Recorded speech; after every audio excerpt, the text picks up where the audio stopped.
Hello, and welcome to the Project Elected podcast. Project Elect is a nonpartisan nonprofit whose goal is pretty simple. We want to get more Latter-day Saint women involved in public service. On this podcast, we interview amazing Latter-day Saint women who are involved in public service. Hi, my name is Audrey Perry-Martin. I'm the founder of Project Elect and the host of this podcast. I get to talk to Kara Toone today. I met Kara in December, and she was such a delight. I knew I had to interview her on the podcast.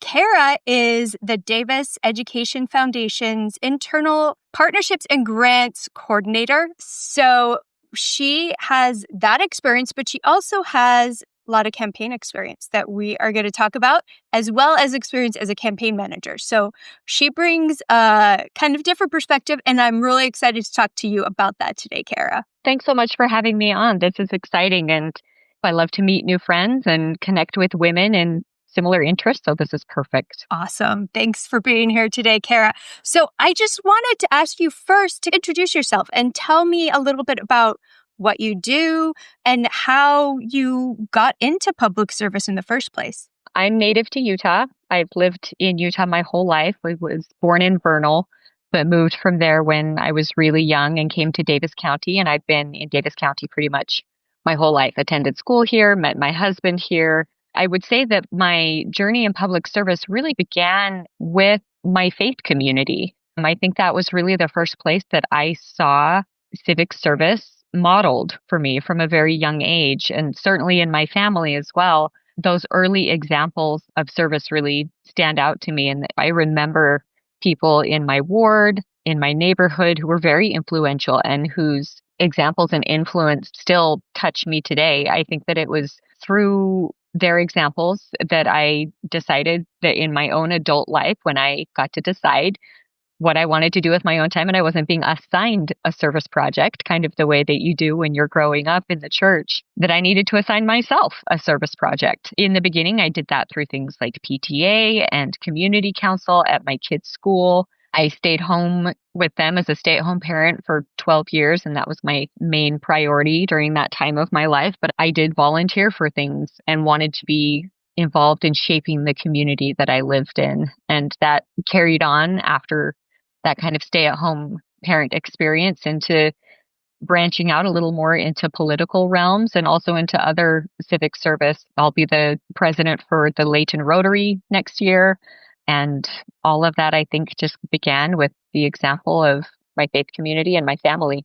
That's a great story and a great way to put it. I love how you said you assigned yourself a service project. And I feel like a lot of people in the church don't necessarily realize that. They wait to be officially called and told what service they should be doing at the time. But really, it's your responsibility, right, to assign yourself one. That really came from my mom. I can remember a time specifically in my teenage years, and I was probably 14 or so. There aren't a lot of jobs out there for 14-year-olds, but she was wanting me to work, and I had not found a job anywhere, sustained employment anywhere.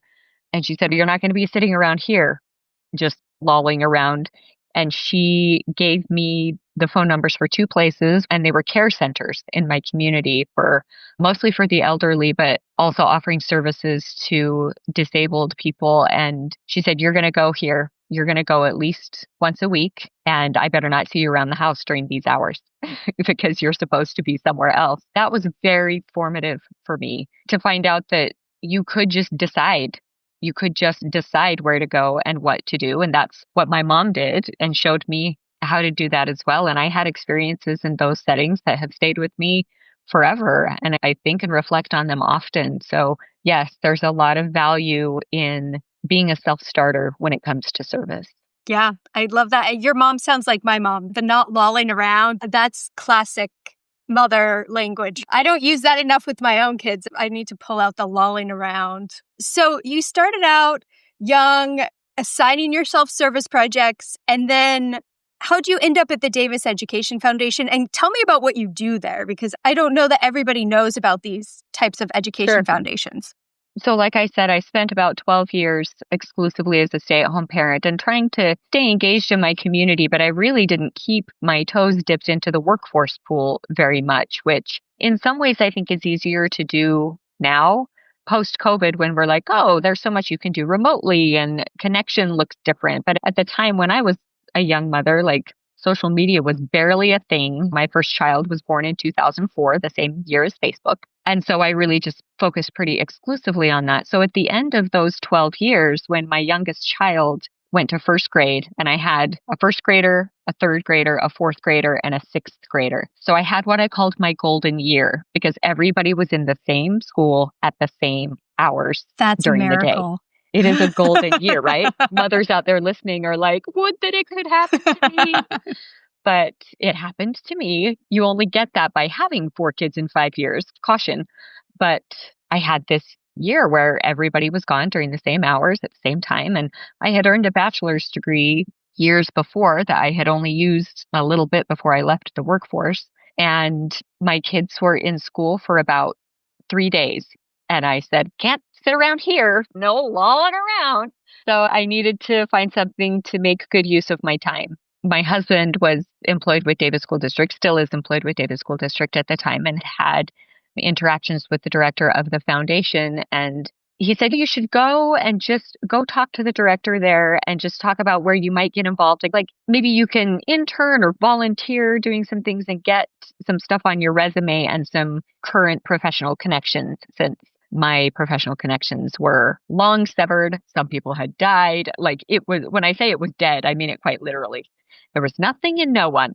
So I did just that. I made a call. I set up an appointment. I came in, and I still to this day have to give a lot of credit to my director who listened basically to this story. I have no recent work experience. I have no resume. I have no contacts, but I know that I can do things and that I can be of value. And I hope that you can find a spot for me that I can do something that is useful. And she did. She went with me and had a little bit of faith and hired me on just a few hours a week in an internship position. And after about a week of doing that, she said, no, I think that we're going to make you a staff member. You have capabilities. You weren't lying. You actually had skills. So I started doing some things in the marketing realm, but anyone who's ever done nonprofit work knows that everybody wears a lot of hats. So really the lanes are a little bit blurry. And everybody does everything. And so I started doing just a little bit of everything. But as the years went on, I added a few more hours and a few more hours and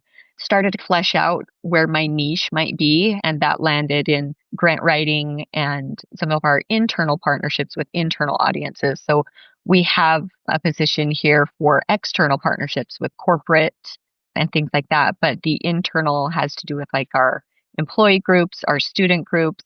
And I think my director also took notice that I had ability in civic partnerships, political, and in policy.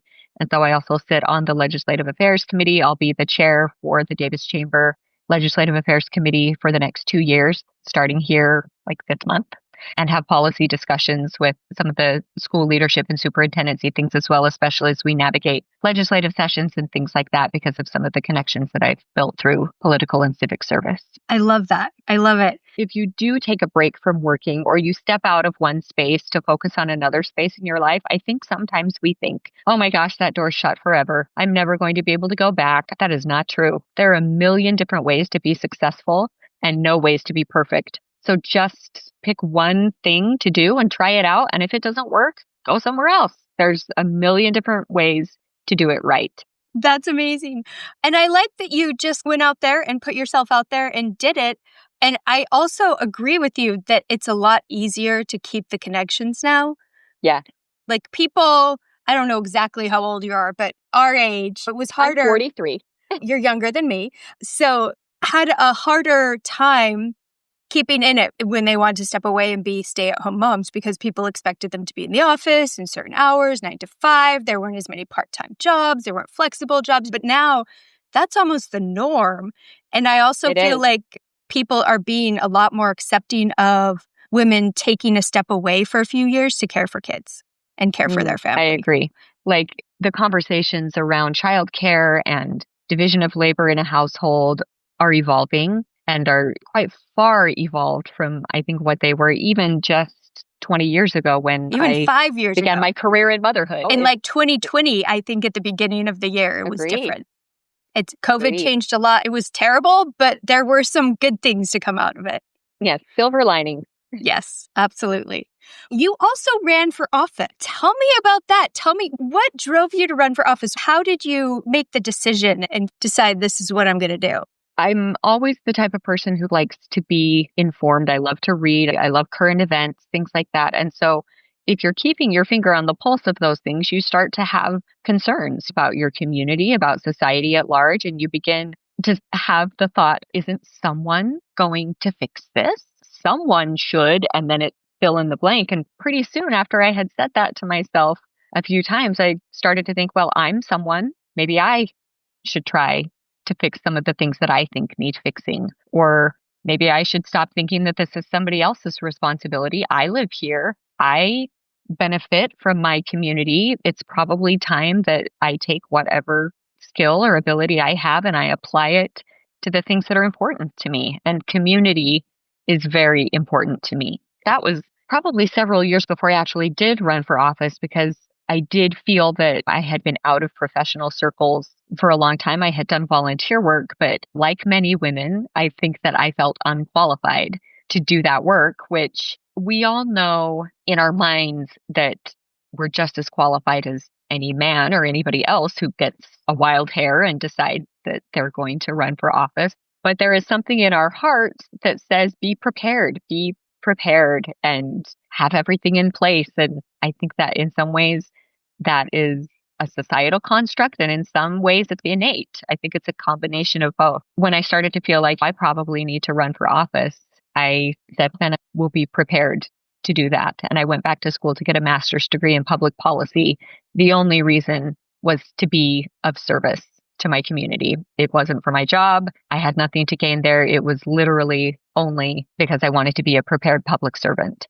So I did a master's degree in public policy at the University of Utah, and that's a ride when you have 4 kids at home and a busy life and work and all the things, but people do it, and our family did it, and I graduated in 2019 and then eventually ran for the Utah legislature from House District 14 in 2022.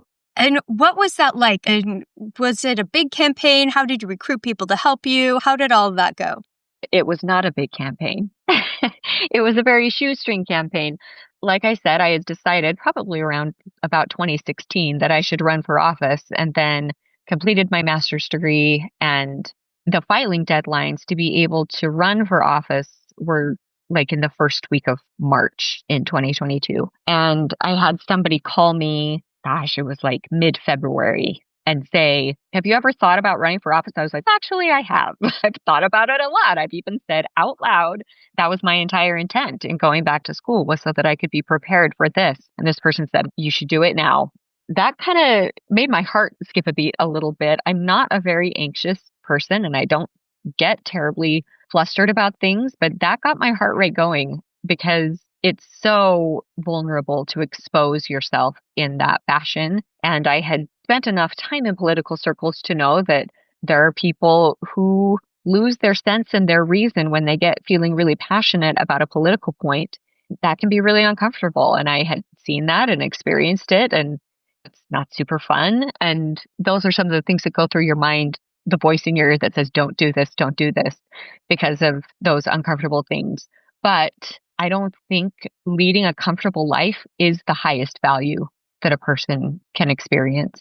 In many ways, I actually think the opposite is true, that it is the uncomfortable things that forge us and shape us and make us become the people who can be a force for good in the world. And it is a refiner's fire in some ways, but I didn't believe that it would burn me to death. So I jumped into the fire. So really, I only had a couple of weeks to decide how I wanted to strategize about this. I hadn't hired a signature gathering firm. I wasn't gathering signatures. I opted to go the caucus convention route. And that can be a really fraught environment, especially for people who are not incumbents and for people who don't have a lot of political influence and for people who want to present a different angle about, in my case, because I am a Republican, about what it means to be a conservative. And there's disagreement on that inside and outside the party. But I knew that was something I was going to have to face and that it would probably be an uphill battle, which proved to be true. I filed the first couple weeks of March, and then the convention was only like 3 weeks later after I filed. So that was a very steep learning curve in trying to identify people to ask them to show up to caucus and to consider running as a delegate and trying to do all of that background work in so little time was daunting and difficult. And honestly, like I had even like physical reactions that I have never experienced in any other setting to that. Like I said, I'm not a very stressed out kind of person, but like I felt the effects of like adrenaline and cortisol. I lost my appetite, which anyone who knows me, that has never happened ever. And it was a stress response just because it was so much all at once. But you can endure stress and come out the other end. And it's okay. I still believe that we need to put ourselves out there and endure some discomfort just to prove to ourselves, oh, this isn't really going to kill you. Your body's just fooling you into thinking it is, and it's giving you this response, but you can overcome that. And I'm glad I did.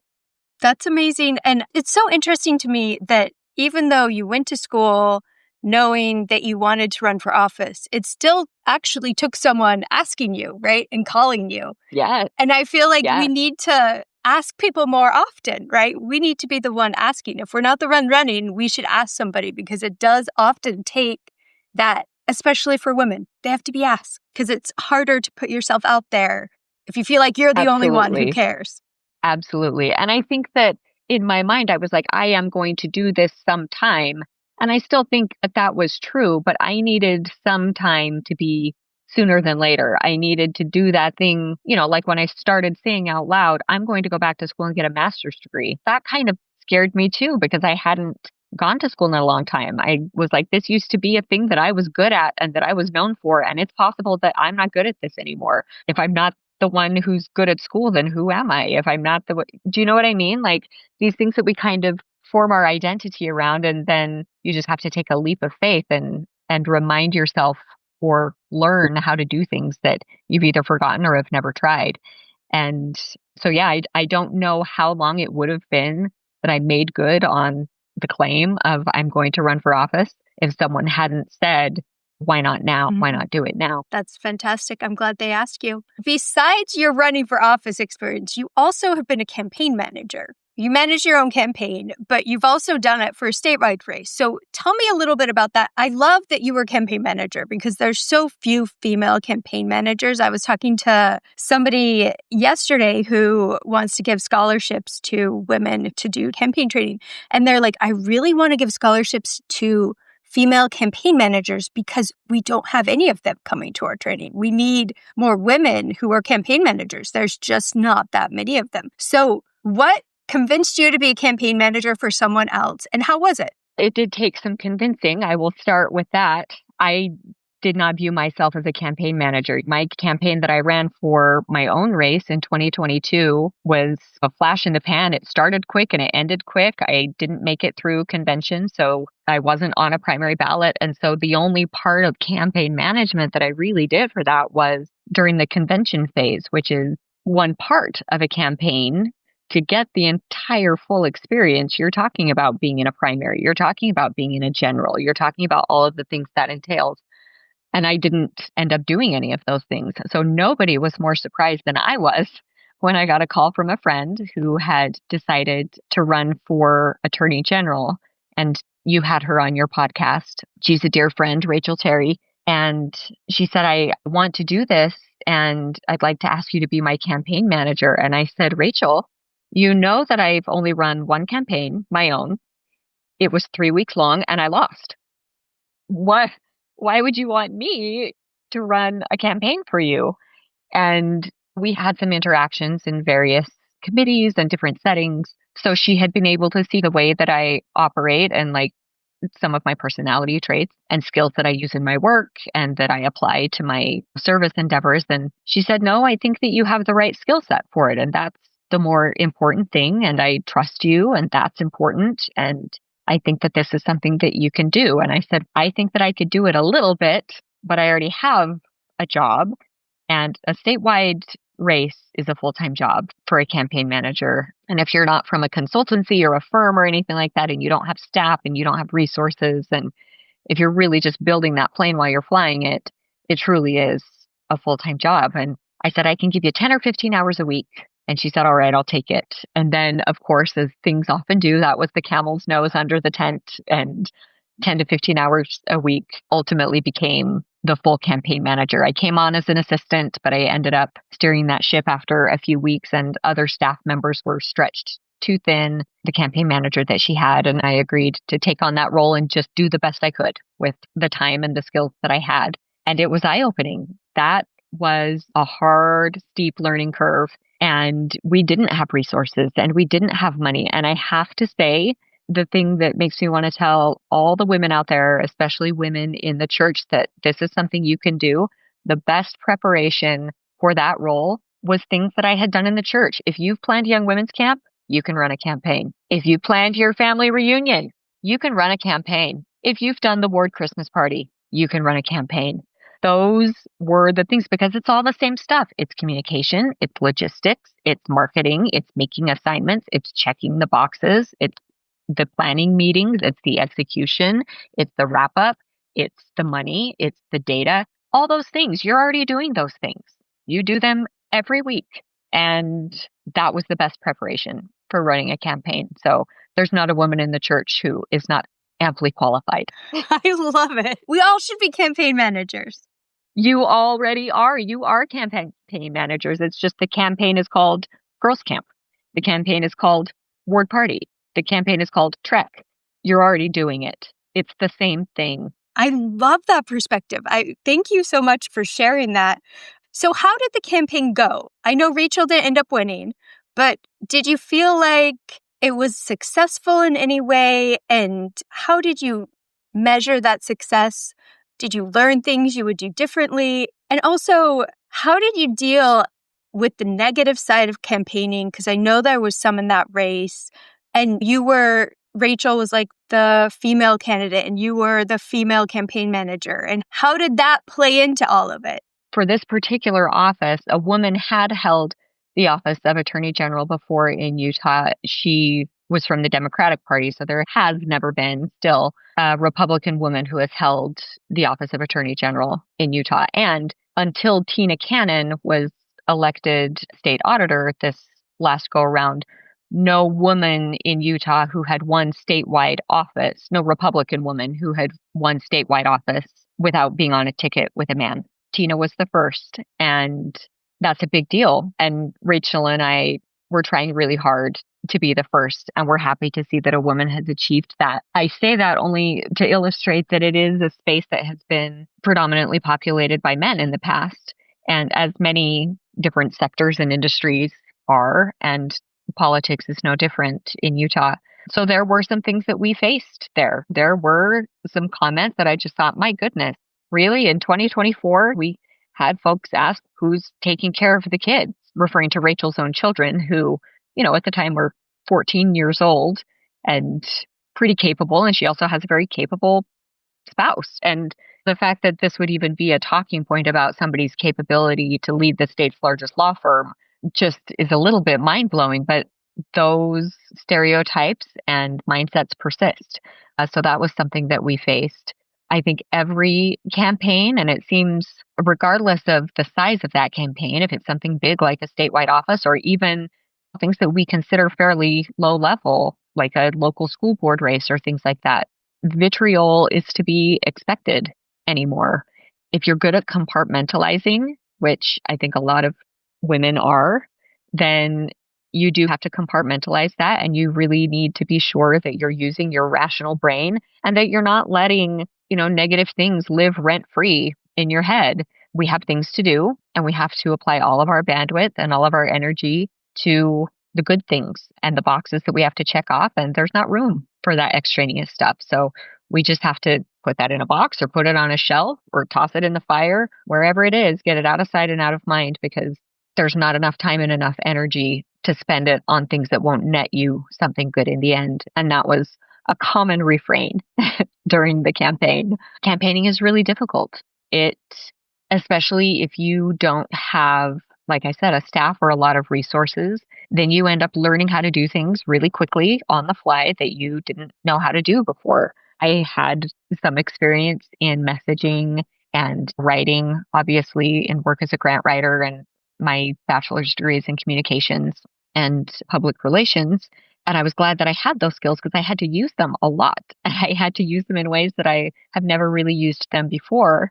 I had to dust off some design skills. Fortunately, we had a volunteer who was doing the finances, and we had a friend of Rachel's who works for a professional web design firm, and she came in. But what I really saw was that this thing that I talked about before, where these women develop these skill sets, and then every single person on our team was a woman who was within our orbit. And it was a neighbor and it was a friend, and they had these skills that we brought together to be really competitive in our campaign with zero capital. I was volunteering, everybody was a volunteer. And that's a two-edged sword because I feel strongly about women being compensated in the marketplace for the skills that they bring. But I also know that when you're trying to break into a new market, and we are still, as women, trying to break into political markets in a lot of ways, that it does require people to go out on a limb for you. And if I had not, and if Rachel's friends and neighbors had not been willing to step into that space, then she would not have had the opportunity to run. And she needed to run. It was important, like not to over dramatize or become too maudlin, but I think about our forebears who paved the way for us, who were groundbreaking, strong, dedicated women who knew that they would spend a lifetime going to rallies, organizing, being ridiculed, and knew that they would never see the things that they hoped to achieve in their own lifetimes. And they knew that going in. And rather than seeing that as self-defeating or using it as a reason to give up, kept going so the women like me could stand on their shoulders and advance the ball 5 more yards down and say, this might not be the thing that gets the touchdown, but someone's going to come after me, and I need to do for them what someone did for me. It's an obligation and it's a duty, and I'm proud of the work that we did and of the gains that we made. And I hope that someone is going to come after and finish what we started. I love that perspective. I've got 3 daughters, and I look at them and I think we might not get there in my lifetime, but maybe theirs or maybe their daughters. Maybe one day we can get the touchdown. I love how you put that. That's amazing. So I am sad because we're almost out of time, but I wanted to ask you if you had an invitation for our listeners. We always ask our guests if they have an invitation of something that our listeners could do soon, now, this week, to prepare them to run for office one day. Absolutely. There are so many opportunities and people who are engaging civically who are looking for people just like you. And if you think, I only have 1 hour a week to give, if you think that you can't make good use of that hour or that somebody else can make good use of that hour, you're mistaken. If you go to your local city council meeting and listen for one thing that you hear that sounds like it's something that's important to you, and then talk to one person about that one thing, you're going to find your niche. Go to your local school board meeting, listen, and find one thing that makes your ears perk up, and find one person at that meeting that you can talk to about it. And a door is going to open that could be the thing that kind of cements your identity as a public and civic servant. And that leads to other things. And it can be as big and far reaching or as small and intimate and compact as you want it to be. You're in charge of it. We do need to assign ourselves a service project. We do need to step out of our comfort zones and out of the lanes that we get used to, and understand that we benefit from every community that we belong to, and we owe something to each one of those communities, wherever it is. If it's your city, if it's the street you're on, if it's the school you attend, if it's your church, we owe something to each one of those groups, and we owe it to the generations that are coming up behind us to make that effort and to give to them what was given to us. I firmly believe that. That's incredibly put. Thank you, Kara. You are so wonderful to talk to and so full of insights. I've been scribbling down quotes to highlight this whole time. So I really appreciate you taking the time to talk to me today. It's been so fabulous. Always happy to have a good conversation with a friend. Absolutely. Me too. Thank you all for listening to the Project Elected podcast. For free resources and materials, head over to projectelectwomen.org. We're also on Instagram and Facebook as Project Elect Women. We'd love for you to subscribe, rate us, or give us a review on iTunes. So until next time, thank you.